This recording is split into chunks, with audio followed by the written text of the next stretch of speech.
Psicoflix, episodio 302.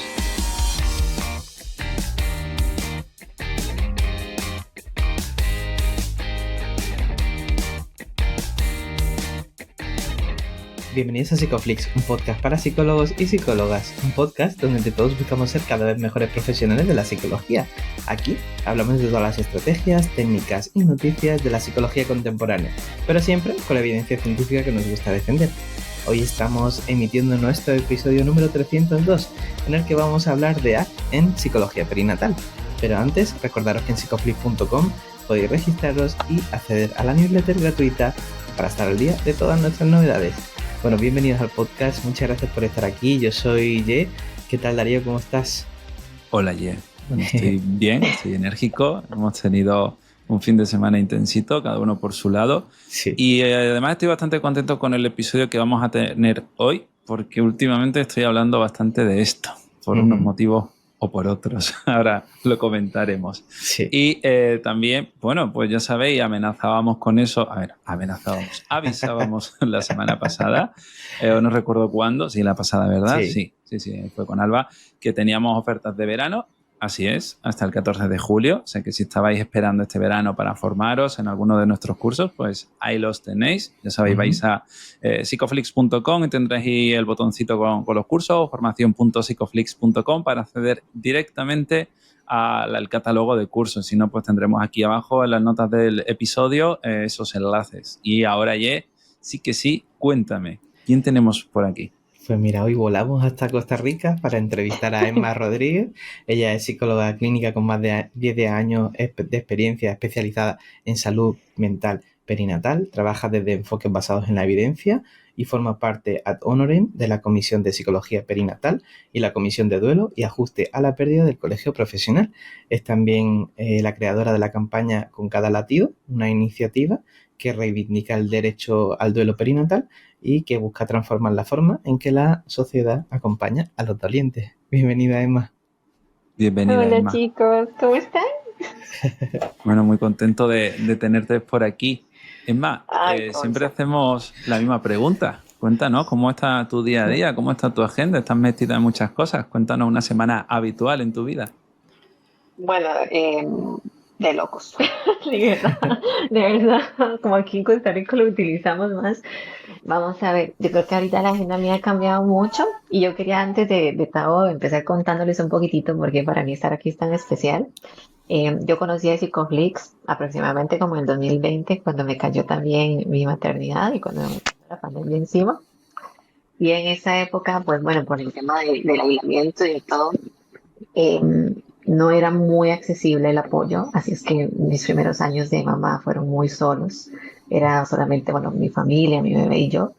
Y ustedes, sin darse cuenta, fueron mi compañía en esa época. Porque cuando mi bebé nació, una de las cosas que yo hacía para mantenerme un poquito más como cuerda y el autocuidado y todo, era que nosotros nos levantábamos, yo me alistaba a mí y a mi bebé y lo ponía en un cochecito y me iba a caminar con él por los parquecitos con audífonos. Y a quienes iba escuchando eran ustedes dos. Qué bonito. Entonces, sí, estar hoy aquí con ustedes, escuchándolos, es de verdad muy lindo. Voy a luchar para no ponerme a llorar, porque es de verdad como muy simbólico para mí. Me han acompañado y este podcast me ha acompañado incluso en momentos donde tuve que tomar decisiones sobre mi profesión, de cambiar de ser una psicóloga trabajando para una empresa a una psicóloga ya autónoma. Y era también una forma de poderme formar desde prácticas basadas en evidencia, porque a veces no encontraba como un sitio o los horarios no me calzaban con la maternidad o había cursos que no podía porque no tenía quien me cuidara al bebé. Así es que yo quería agradecerles muchísimo por todo esto que están haciendo, por estos 300 y el resto de episodios, porque yo creo que tal vez no tienen una idea de lo mucho que impactan de forma positiva a muchos colegas, incluyéndome. Así es que, la verdad, tuvo un honor poder verlos y escucharlos. Y ya no solo escucharlos ahí en mis audífonos mientras voy empujando el cochecito de mi bebé, sino ahora traerlos aquí cara a cara. Es muy especial para mí. Muchas gracias, Emma, por decírnoslo. Muchas Con gracias. gusto.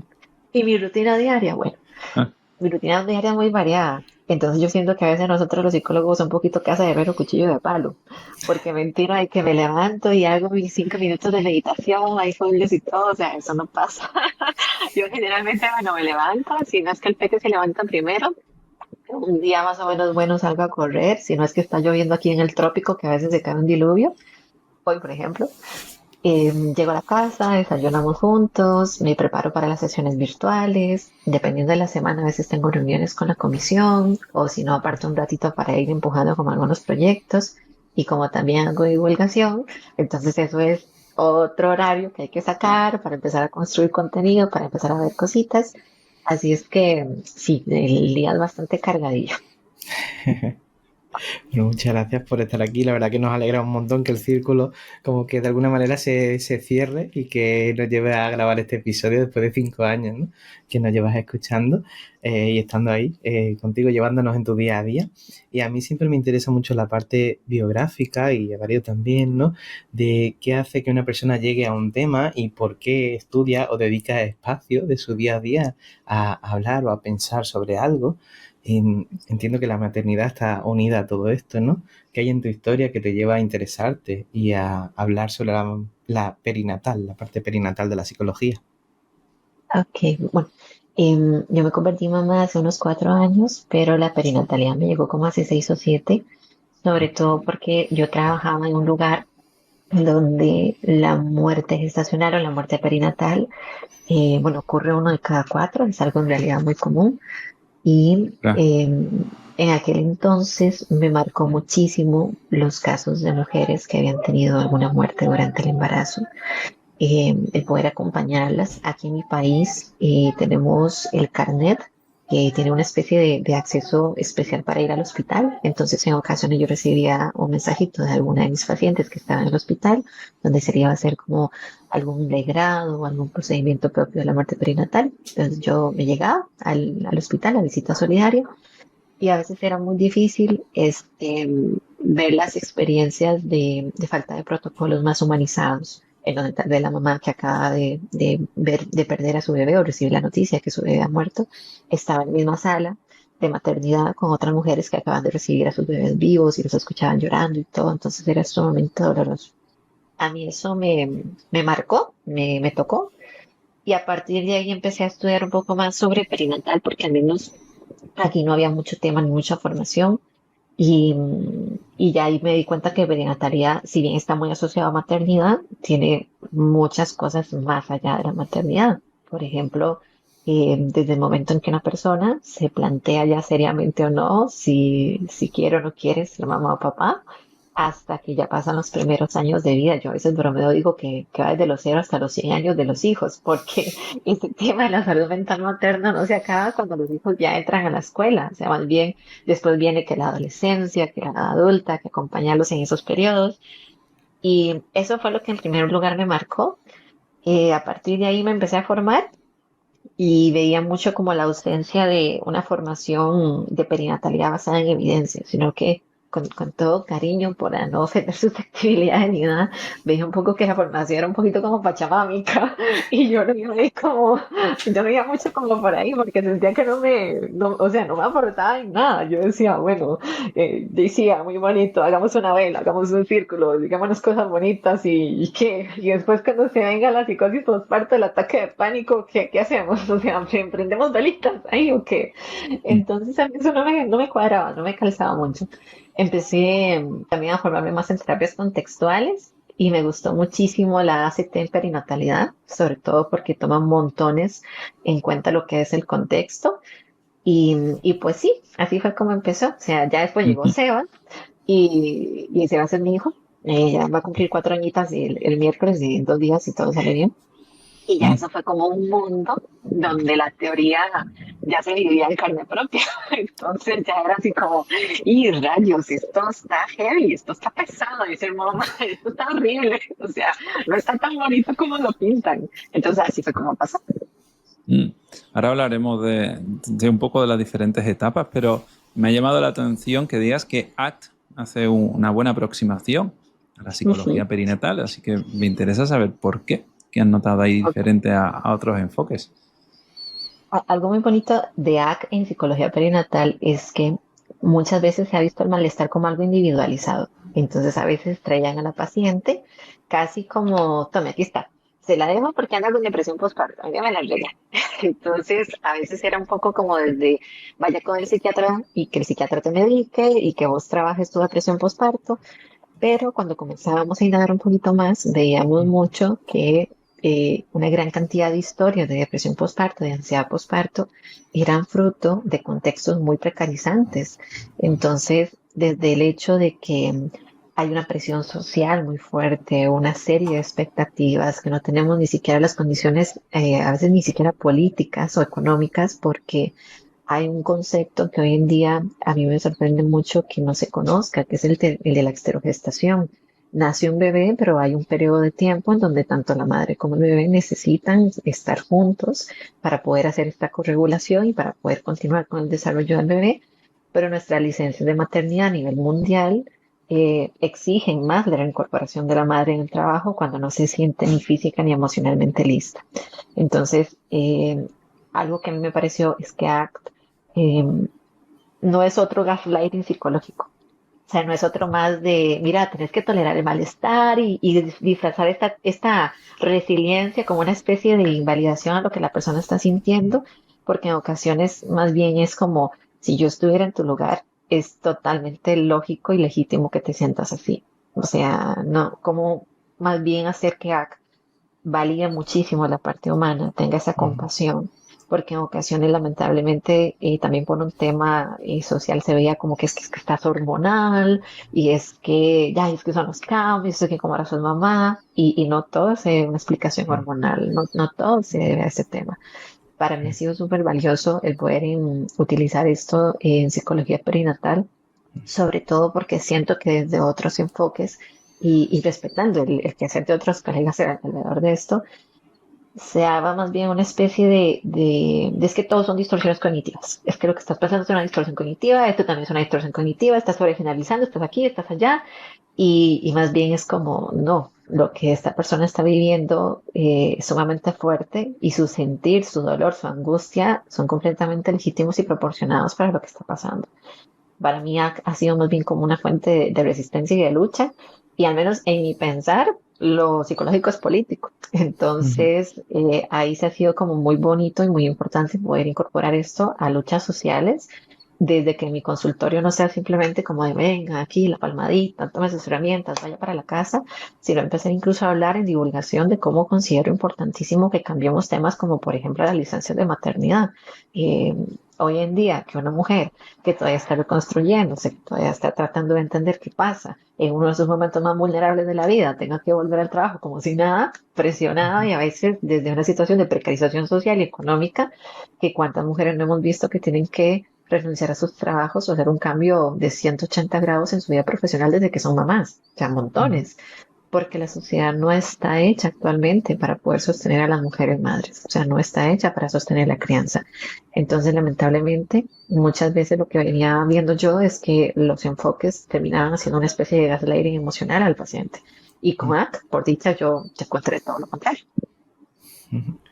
Claro, es darle una mirada totalmente distinta a lo que está sucediendo, ¿no? Y cuando te veía, pensaba mucho, cuando hablaba de esa violencia quizás más macro, pensaba en esa parte de violencia obstétrica, ¿no? Que muchas veces también está presente en un momento que es de mucha vulnerabilidad y mucha intimidad, ¿no? Y cuando hablas con varias amigas, compañeras, mujeres también, o en terapia, escuchas o como un hilo conductor de que eso es algo que está presente de forma sistémica y no es una cosa o un hecho aislado, ¿no?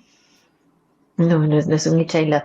Y es que algo que sucede también en este periodo de tiempo y con la violencia gineco-obstétrica es que está tan normalizado que a veces se cree que así es como se tienen que seguir haciendo las cosas. O sea, a mí no solamente me ha tocado acompañar a mujeres, sino que también, eh, para bien o para mal, me tocó también ser víctima de violencia ginecobstétrica.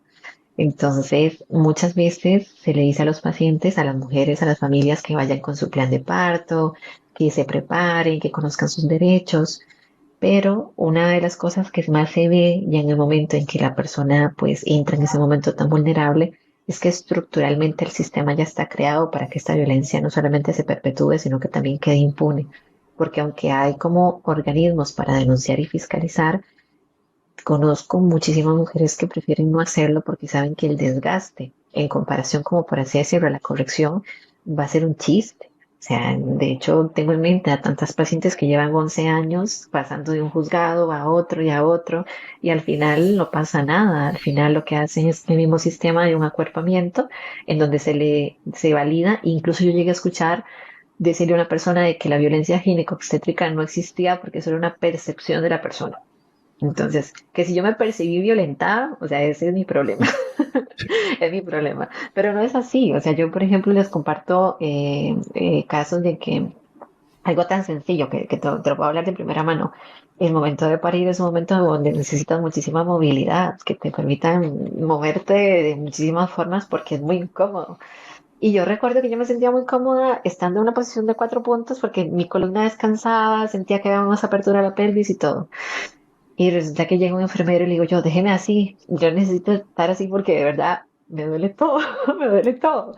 Y llega y me dice, no, si usted se queda así, si el bebé se muere es su culpa. Necesito que usted se acueste porque yo soy el que va a recibir a su bebé, así es que acuéstese. Y yo, y claro, yo me acosté y sentía que se me partía el mundo en dos. O cosas como, por ejemplo, pedir un vaso de agua que se lo nieguen. Yo entré, yo creo que como a las 5 de la mañana para ir a mi bebé y terminé como a las 12 de la noche. Y en todas esas horas no probé ni un bocado, ni nada. O sea, y a pesar de que lo pedía, a pesar de que los enfermeros estaban delante mío comiendo y yo deseando la comida que estaban, y es muy normalizado y siempre hay como una justificación médica para cada cosa. Es como te voy a poner esto para ayudarte, voy a hacer esto otro, hágame caso porque si algo le pasa a su bebé es su culpa, y cosas así. Y lamentablemente esto es tan normalizado que al día de hoy que una persona lo haga diferente. Por ejemplo, yo tengo ahorita contacto con grupos que están en los hospitales, en donde están tratando de implementar un poco más todo el tema del parto respetado, pero esto lamentablemente no se respeta porque quiere decir de que si yo, un estudiante, vengo a decirle al médico que lleva aquí décadas trayendo no sé cuántos partos, que por favor tratemos diferente a la paciente, yo puedo perder mi cuatrimestre, yo puedo perder el curso porque este doctor tiene el poder de quedarme a mí y ponerme una mala nota. Entonces, esto es algo que hoy en día se sigue viviendo muchísimo. La mujer básicamente es súper doloroso porque así yo tengo una paciente que viene a terapia en el embarazo y después la veo en el posparto y básicamente es una mujer que ha sido despojada de toda dignidad. O sea, es una mujer que entra al hospital con aquella ilusión de tener a su bebé y sale hecha pedazos. O sea, que físicamente está bien, que muchas veces la justificación es, ay, tenés un bebé sano, qué bien, ya todo pasó, pero emocionalmente esa mujer se siente trizas, o sea, se siente que falló, se siente violentada. Una vez una mamá me decía que ella sentía que había sufrido un abuso sexual en público. O sea, yo sentí que sufrí un abuso sexual en público, colectivo, donde todo el mundo hizo y deshizo conmigo y nadie me cuidó. Es un modelo, bueno, muy paternalista, recriminador, bastante horrible cuando escuchas pues discursos como el tuyo, ¿no? Historias como la tuya o como la que hemos escuchado de muchas amigas. Porque además está en coordinación la queja y la reivindicación con la debilidad. Y Ujú, se insta, ¿no?, a la mujer a ser esa persona fuerte, que se ujú, sacrifica y que tiene que darlo todo porque si no, es una mala madre. ujú, Esto, ujú, ¿cómo lo trabajas tú en consulta? ¿Cómo le haces hueco a esta dinámica que se da en ujú. tantas personas? Eso de verdad es sumamente grave porque a veces no nos ponemos a pensar en el mensaje, en el subtexto que se le transmite a la mamá. Es decir, estoy en un momento muy vulnerable en donde estoy sufriendo física y emocionalmente, pero todo esto tiene la justificación de mi hijo. Entonces, no nos ponemos a pensar en cómo eso puede llegar a afectar incluso en el vínculo. Es decir, esta persona que yo amo tanto es también la supuesta razón de por qué yo estoy sufriendo tanto. Y cuando vemos esto en los pospartos, es muy doloroso porque cuesta muchísimo que la madre se pueda como acercar o se pueda como vincular con su bebé. O sea, se siente como la distancia, siente incluso hasta una especie como de resentimiento. Y algo que nosotros trabajamos mucho en terapia es poder contextualizar, poder como entender de dónde vino ese mandato, poder entender que no fue la causa del bebé, sino que hay también que hacer una educación para que esa madre comprenda de que toda esta violencia o este contexto que está cayendo sobre ella y lo que ella está sintiendo, que muchas veces es la mayor invalidación, porque es como soy mamá, entonces yo debería estar en la mejor época de mi vida. O sea, es como me dieron el discurso de que esta es la etapa más plena y de la felicidad absoluta y la ternura que me rodea. Pero llegan al posparto y no se sienten así. Entonces, al no sentirse así, siente que está fallando, siente que es una mala mamá, siente que su bebé incluso estaría mejor sin ella, porque una buena mamá es la mamá que está en este momento feliz y entregada por completo a la maternidad. Entonces, una de las primeras cosas que nosotros hacemos es ayudarla a que tenga como esa mirada de tratar de observar como si fuera un personaje qué fue lo que pasó. Es como trata de verlo como una película. ¿Dónde estabas? ¿Qué ocurrió? ¿Qué hicieron? ¿Qué te dijeron? Si esto le pasara a una amiga tuya, ¿crees que habría razón para que ella se sintiera así? Y muchas veces cae como ese momento de conciencia, de darse cuenta de que puede existir esta ambivalencia. O sea, puede haber este desarrollo de este vínculo, de estar yo feliz porque mi bebé está aquí conmigo, a la vez que estoy elaborando una serie de duelos, porque algo que muchas veces no se habla es que una de las etapas, y a mí me quedó muy grabado en la formación, fue que una de las etapas en donde más vulnerable está una persona es en el primer año postparto, porque si tú quieres quebrar a una persona, lleve la privación de sueño, cámbiale su dieta, sus comidas o hágala pasar hambre, y lleve la extenuación física, aísle de las otras personas, de sus seres queridos, cámbiale sus vínculos más significativos y esto incluso en contextos bélicos son armas de guerra. Habla con cualquier mujer en posparto y te vas a encontrar estos mismos elementos. O sea, y no es porque sea un tema de hormonas, es que es un tema de que el contexto como tal no protege el tema de la privación de sueño.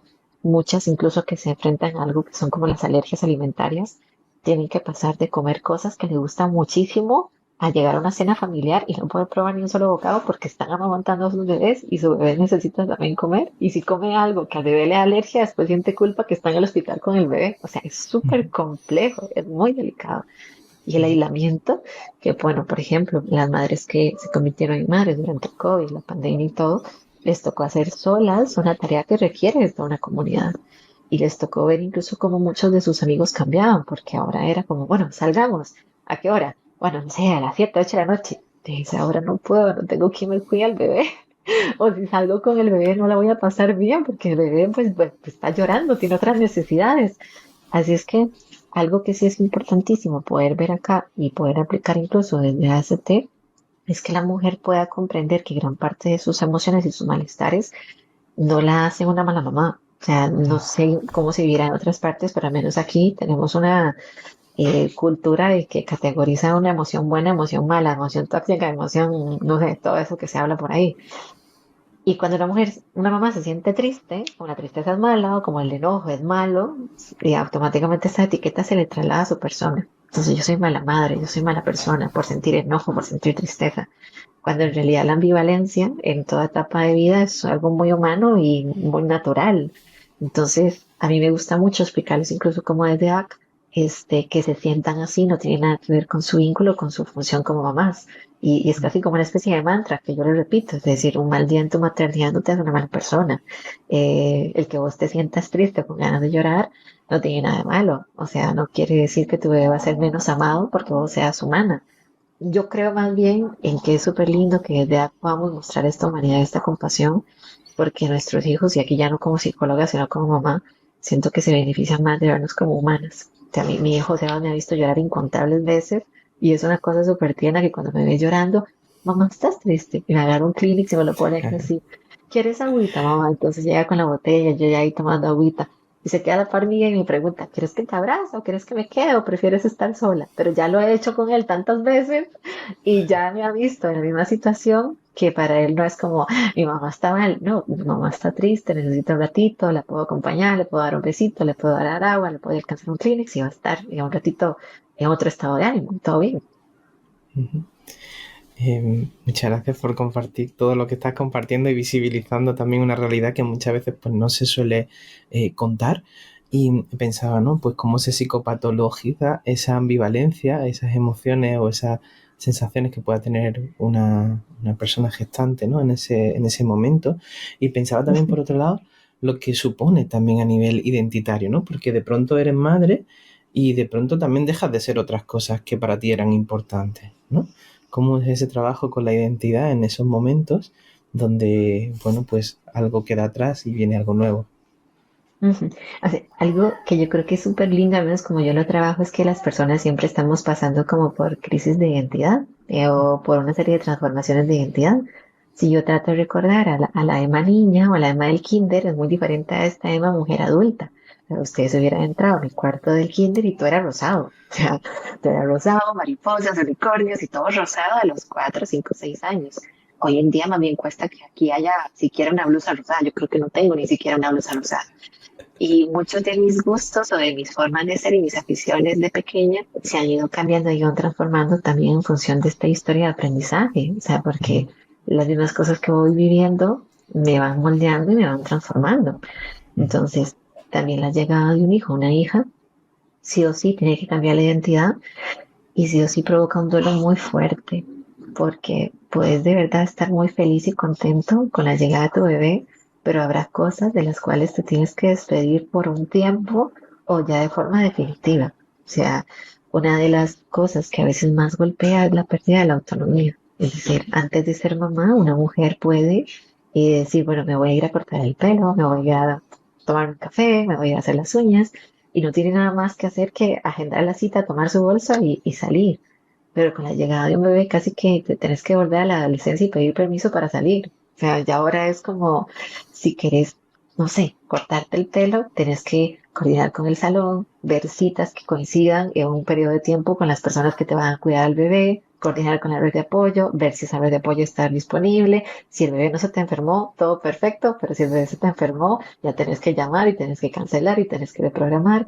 Y como aquí utilizamos una palabra que es como ahuevarse. O sea, ahuevarse es como, ay, como indisponerse, como estar un poco triste, como esto me frustra.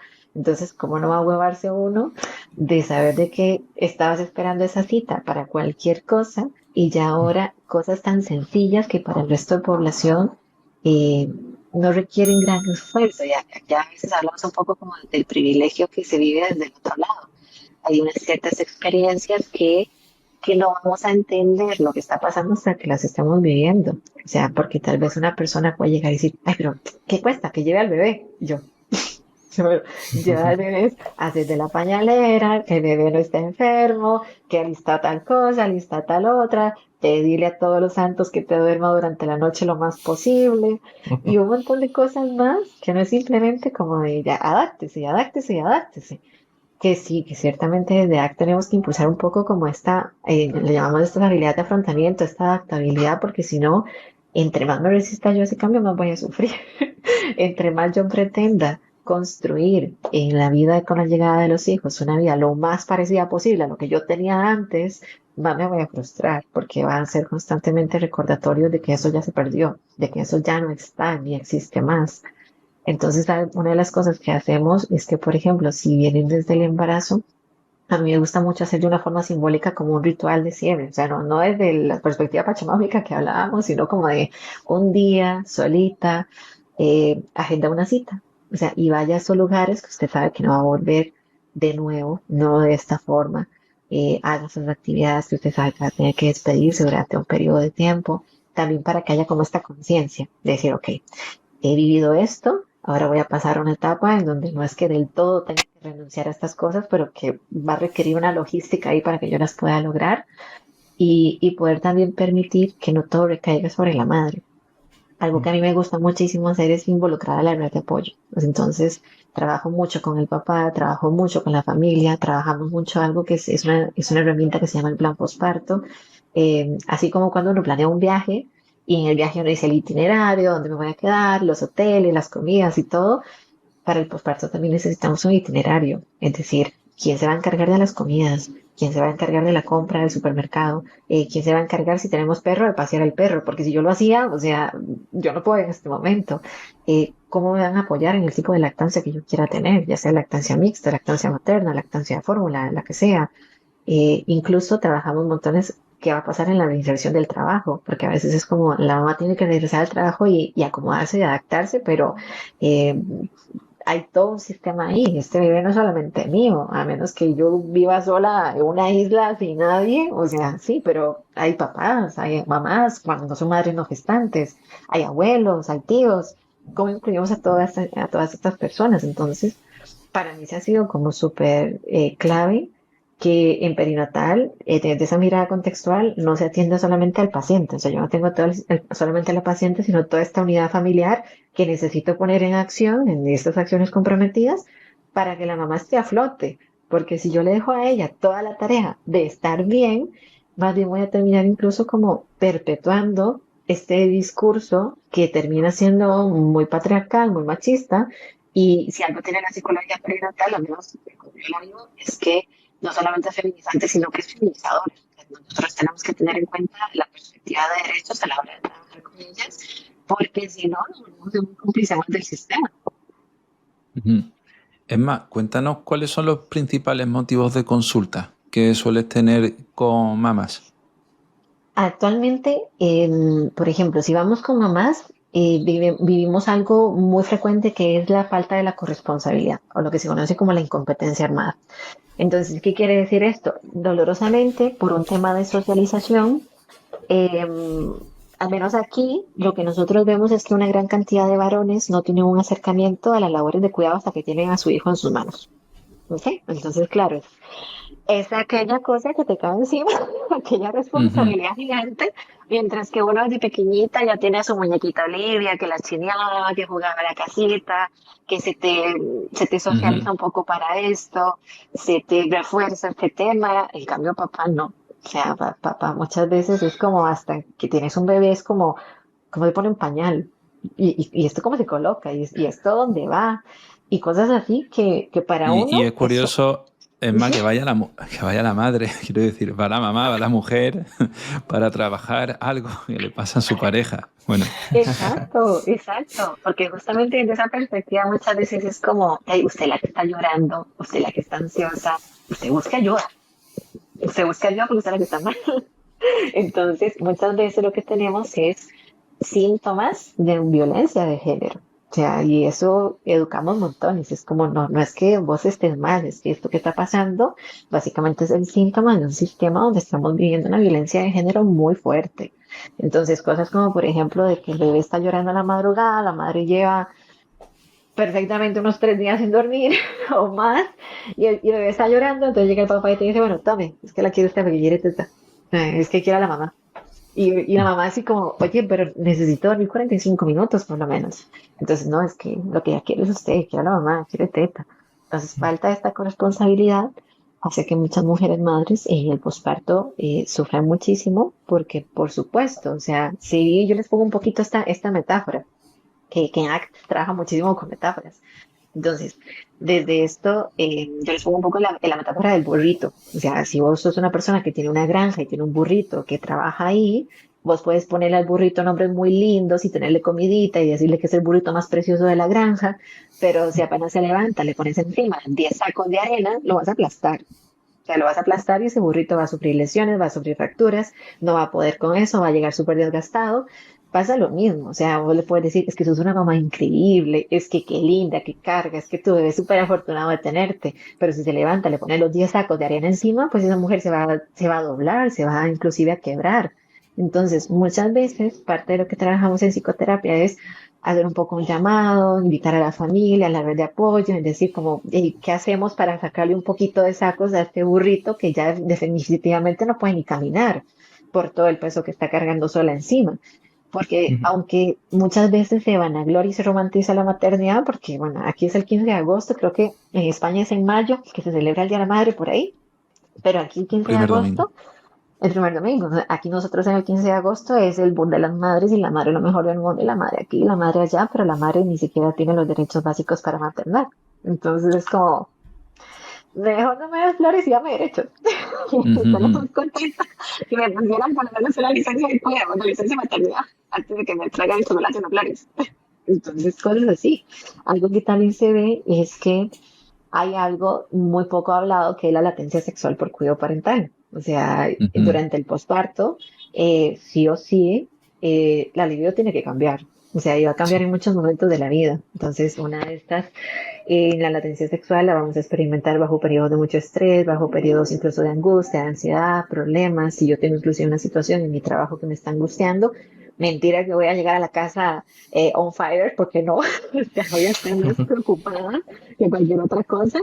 Entonces, ¿qué ocurre? Que en el posparto también tenemos que, una vez que el ginecólogo ya ha visto, bueno, ya todo está cicatrizado, ok, excelente, ya volvamos. Y, y no hay deseo, no hay libido. Y por supuesto, porque ¿cómo voy a tener yo ganas de tener relaciones si estoy cansada, si estoy agotada? Entonces, esta latencia sexual muchas veces ni siquiera es comprendida y vemos nuevamente la violencia de género con comentarios como, es que ya no me querés, es que ahora solamente estás con el bebé, es que ahora, o la familia, los amigos, es como, mira, acordate de cuidar a tu pareja, porque si no, él va a buscar afuera lo que no tiene en la casa. Entonces ya, tras de que mi identidad está cambiando, tras de que estoy aprendiendo lo que es ser mamá, tras de que tengo todo esto encima, además de eso, tengo que ver cómo para que mi relación de pareja no se venga abajo. Y es dolorosísimo, al menos de este lado, ver muchas veces cómo la mamá empieza a decir, bueno, ya tuvimos hoy relaciones, entonces me queda lunes, martes, miércoles, tengo 3 días de gracia. O sea, si nos ponemos a ver lo doloroso que es que la mujer sienta que tiene que hacer las cosas por cumplir, porque se va a quedar sola en el momento más vulnerable de su vida si no lo hace. ¿Ok? Entonces, esto se ve muchísimo. Otra cosa que también es muy frecuente es la presión por el tema del regreso al trabajo. Nosotros aquí en Costa Rica tenemos apenas 12 semanas de licencia de maternidad que no contemplan situaciones como, por ejemplo, partos en prematuridad, partos gemelares o alguna otra cuestión, alergias alimentarias de bebé o dificultades incluso con la lactancia. Entonces, muchas mujeres madres se ven en la coyuntura de que termina la licencia de maternidad y regresan al trabajo y eso implica dejar esas ocasiones en centros de cuidado que aquí es altamente precarizante, porque si se fijan, los centros de cuidado acá no son así como que uno diga cumpliendo todas las de la ley, muchas veces los salarios son horribles, espantosos, y eso recae incluso sobre la misma mujer que cuida, que es maestra de preescolar y todo. Eso es una situación muy precarizante.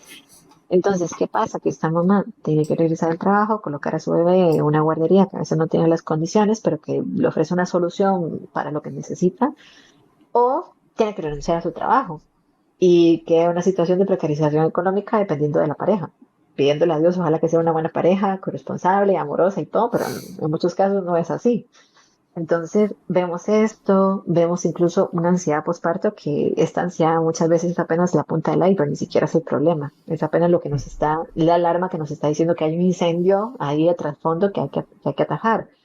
La depresión postparto, al menos aquí en Costa Rica, ha aumentado muchísimo. O sea, es una situación, es una incidencia que ya está ocurriendo aproximadamente entre 6 a 8 de cada 10 mujeres. O sea, es altísimo. Y además de eso, hay una presión muy fuerte porque este contexto social y cultural con las redes sociales ha hecho estragos en las mujeres madres. O sea, aquí presentamos maternidades idealizadas en las redes sociales y muchas veces mis amigas son Google, Instagram, TikTok y ChatGPT. Y así. Entonces soy mamá, estoy en posparto y estas cuatro son las que me aconsejan. Y me aconsejan desde un lugar completamente desvinculante y despersonalizado. Entonces, claro, llegan a veces a consulta con unas idealizaciones de la maternidad muy alimentadas por las redes sociales que terminan causando en ellos más culpa. Cuando lo ves así, tan detallado, es terrible, ¿no? Y me gustaría que pudiéramos hacer una segunda parte de este episodio también, porque nos quedan muchos temas en el tintero, pero sí que me gustaría que pudiéramos terminar el episodio con una parte, ¿no? Cuando antes hablabas de no ser parte de esa misma violencia que hace el sistema, como terapeutas también, ¿no? De qué manera ACT puede hacer que, o como una fórmula, ¿no? Para resistir ante todo esto, ¿no? Pero de una manera distinta. Una de las cosas que para mí es muy bonito de ACT es que ACT no te ofrece una fórmula. O sea, hay formas manuales, por libros que vos tengas y todo, no hay como el manual tal de la intervención tal que hay que hacer por si te llega la mamá. Ah, sí. O sea, sino que cada caso vos tenés que construirlo como con muchísima delicadeza. Y en ACT yo he encontrado que hay un nivel de acompañamiento y de ternura a la vulnerabilidad muy bonitos, que se sale mucho de la exigencia. O sea, se sale muchísimo es mucho entender que hay que acompañar sin corregir, nombrar sin etiquetar, porque de qué gana la mamá con simplemente salir y decir, que tengo depresión postparto.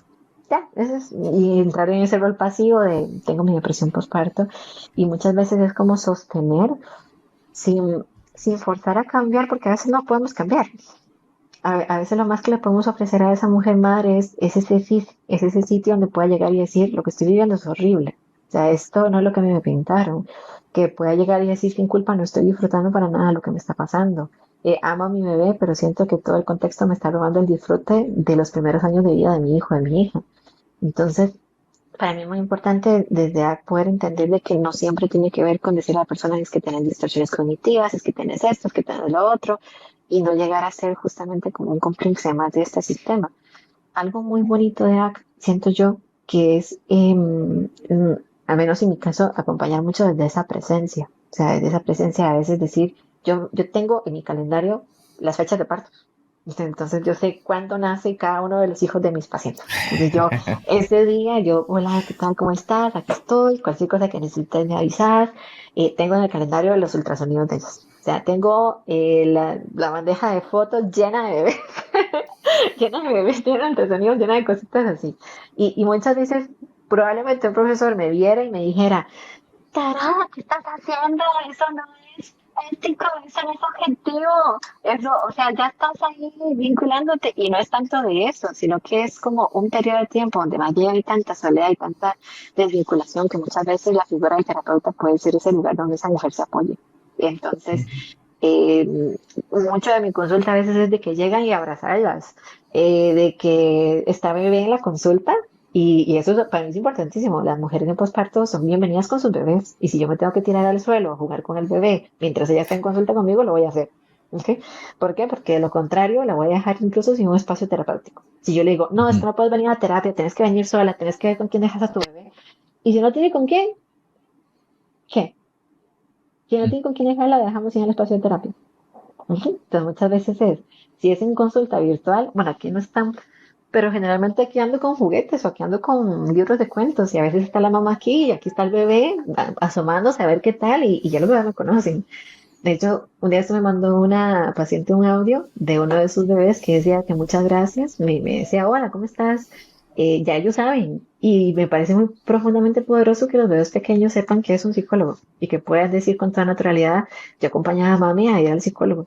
O sea, y que me conozcan y que sepan y que jueguen conmigo mientras estamos con las mamás, porque muchas veces algo de lo que a mí me ha liberado es poder salir un poco como aquella figura encorsetada del psicólogo, o sea, como aquella cosa de que no me puedo yo ni acercar, ni tener ternura, ni tener compasión, ni tener esa presencia, ni tomarle de la mano, ni nada por el estilo, y con eso se ha roto por completo, y qué dicha que se ha roto por completo, porque justamente aunque una madre está en contacto constantemente con un bebé, con otra persona, es profundamente solitario porque a veces necesitamos el contacto de otro adulto. O sea, yo se los pongo y vuelvo un poquito al ejemplo del principio. Aunque yo iba en cochecito con mi hijo caminando, yo ocupaba el contacto adulto. Y en ese momento el contacto adulto eran ustedes. O sea, que yo les escuchaba, que compartían las historias, que traían a sus invitados y me hacían a mí sentir que no estaba yo sola ahí caminando en un trillo con mi bebé sola, sino que había otros adultos ahí conmigo.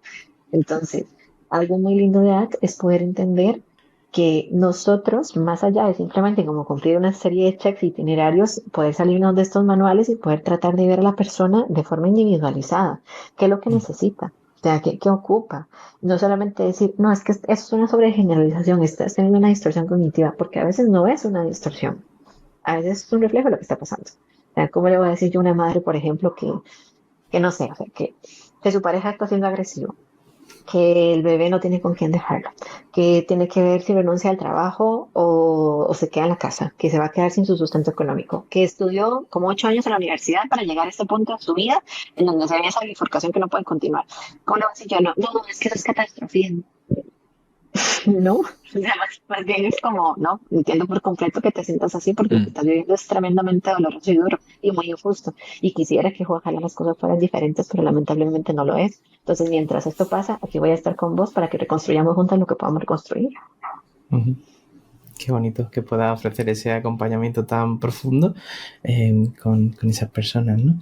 Estamos llegando ya casi al término final del episodio, Emma, y me gustaría que nos pudieras compartir dónde te pueden encontrar, dónde te pueden localizar, si quieren, bueno, consultarte algo sobre el tema, quieren buscar acompañamiento contigo, dónde te podrían localizar.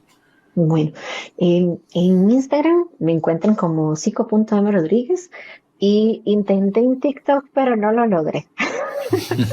No lo logré. No lo logré. Intenté hacer un par de cosas con él, pero la verdad es que no lo logré. Entonces, de momento solamente estamos en Instagram y pues sí, aquí en Costa Rica hacemos atención presencial y virtual.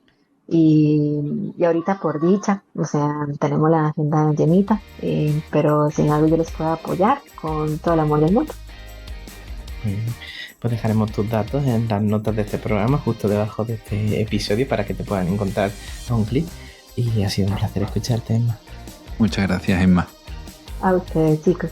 A mí muchísimas gracias por la oportunidad. De verdad me cumplió un sueño ya. Muchísimas gracias. Muchas gracias. Y muchísimas gracias también a ti que estás escuchando este episodio. Si te ha gustado, recuerda suscribirte al podcast. Y nada, rápidamente recordarte que hasta el día 14 de julio tenéis todos los descuentos en nuestros cursos en Psicoflix. Solamente tenéis que meteros en nuestra web, en psicoflix.com, y ahí tendréis toda la información. Y nada más, que nosotros nos veremos el próximo jueves con un nuevo episodio aquí en psicoflix.com, en Spotify, en iTunes, en iVoox y en YouTube. Hasta luego. Hasta luego.